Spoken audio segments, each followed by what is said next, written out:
Hey, what's up guys? Today I'll show you a horror film, Black Box.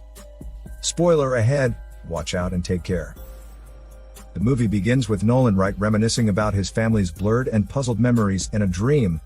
With a confused gaze at the photos of his family, Nolan barely recalls the dazzling smiles and tears of joy when his daughter was born. Suddenly, the nostalgia in this dream becomes a nightmare, when an unknown man tries to strangle him helplessly. The vision settles down when he hears the voice of his daughter Ava. Nolan wakes up with such bewilderment. He witnesses his 10-year-old daughter, who serves as his vocabulary in reviving the lost memory. The horror film arises through an amnesiac person with an enigmatic background at the beginning. We can surmise that the main character experiences a tragic event, which leads to exploring his identity. As he learns about himself, Nolan grasps that he is a 33-year-old photographer who now becomes a single parent after getting involved in a tragic experience. He realizes that a car accident 6 months ago brings him to the current uncertainty of self-identity and severe memory loss. Together with clueless thoughts and those memories handicapped, is the death of his wife, Rachel Wright. Moreover, he receives warnings from Ava's teacher, who threatens to report him to child services for his negligence and forgetful behavior to his primary obligations as Ava's father.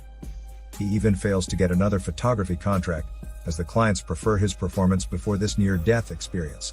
The only way for them to sign it up again is to bring his memory back. With all these things happening to him, he calibrates that the only way to bounce back from the seeming chaos is to find those missing pieces of his puzzle, and these are his memories. Out of desperation, he decides to undergo an experimental procedure, believed and studied to make his subconscious active and memories recovered through Dr. Lillian Brooks. This beacon of hope will only be possible through the hands of a brilliant neurologist. The said doctor has a significant but mysterious interest in Nolan's health condition, and is best known for the Dream Project. This therapy works through an apparatus and headset called a black box, which focuses on putting the person on those memories. It happens by navigating the person under hypnosis, and gradually opening the patient's subconscious. The process will then extract those memories from their minds, and make them into virtual experiences like dreams. He hopes for the effectiveness of the said treatment in the soonest possible time as he urges to take care of his daughter. We can validly infer how the black box would slowly become an answer to the surrealistic atmosphere in Nolan's lifeline of memory. Wearing the black box for the first time on his first treatment, Nolan sees nothing but a glimpse in the middle of the darkness. He only hears the voice of Dr. Brooks, only considers the cursor being plunged into darkness to give life to hypnosis. In just a few seconds, he was able to probe another dimension. The dark screen suddenly depicts a virtual experience in a bedroom scene alone with a watch in the corner. Nolan needs to click the crown of the analog watch, as instructed by Dr. Brooks in the middle of the treatment to travel to the next memory. From this, we can now discover how this black box symbolizes another perspective of reality, a reality that makes Nolan question who he is. The next memory launches in a wedding ceremony, with a bride working in the aisle towards him, suspecting this could be his wife. As the lady gets closer to him, he distinguishes that the bride has a blurred face, so does everyone else in that ceremony. While navigating a scene from his memory, a man crawls toward him with an unseen appearance that makes him terrified and wakes up from the treatment. Though he is frightened by the initial treatment results, Nolan believes this as an improvement and shares this with his brother Dr. Gary, who happens to be in the same medical ward as Dr. Brooks. He shares the wedding scene during the first session of the treatment. Indeed, he aspires to quickly heal and bring back the lost momentum to recuperate the bond with Ava. One day, Nolan approaches Dr. Brooks again for his second session. He contemplates the thought of letting those memories instead appear naturally in his subconscious. The doctor emphasizes that seeing blurred visions is expected in the preliminary stages of the treatment. As he wears the black box for the second time, only the darkness is the rhythm until it routes him to a specific scenario.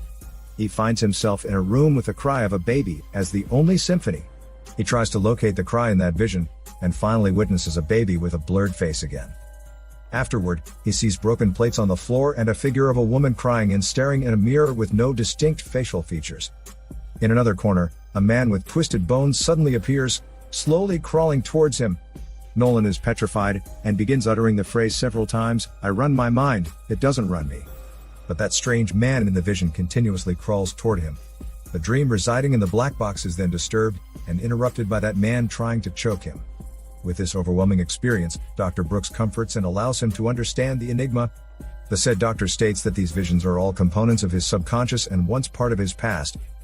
The scene marks how the said device black box becomes a remedy of elegy and unacceptance.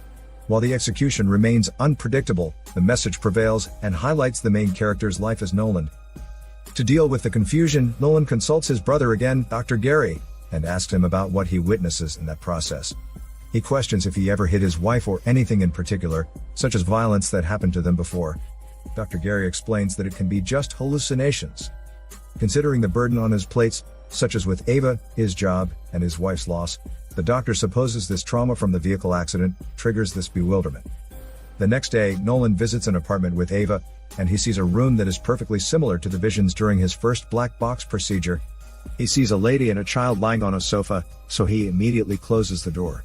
What Nolan sees makes him ultimately wonder why the place and setting are present in his treatment's perceived memories. As they climb the stairs, a snapshot of unestablished memories develops again to Nolan, and he sees an unknown person falling on the stairs. With such detailed orchestration in this scene, the character gets disturbed whether these memories are his or just plainly manipulated. Coupled with courage and doubt, Nolan revisits his brother, Dr. Gary. He reflects on his memories again. But Dr. Gary contradicts, stating that the hints of violence should never be part of his memory, since he can attest how great Nolan is as a father and husband.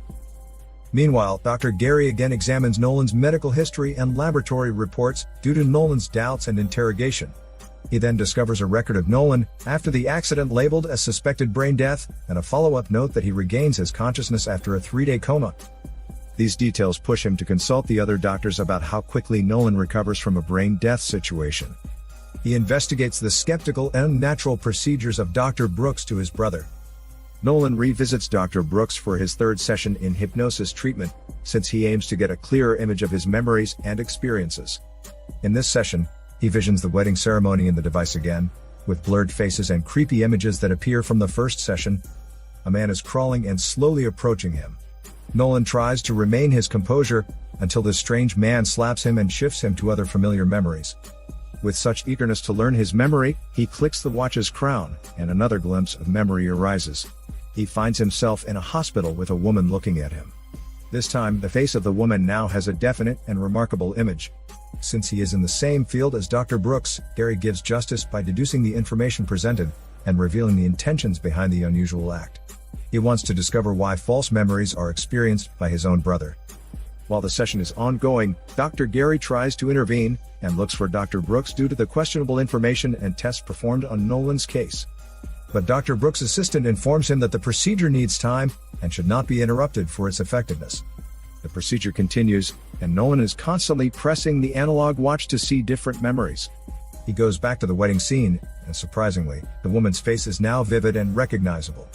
The memory exhibits a woman who is not Nolan's wife.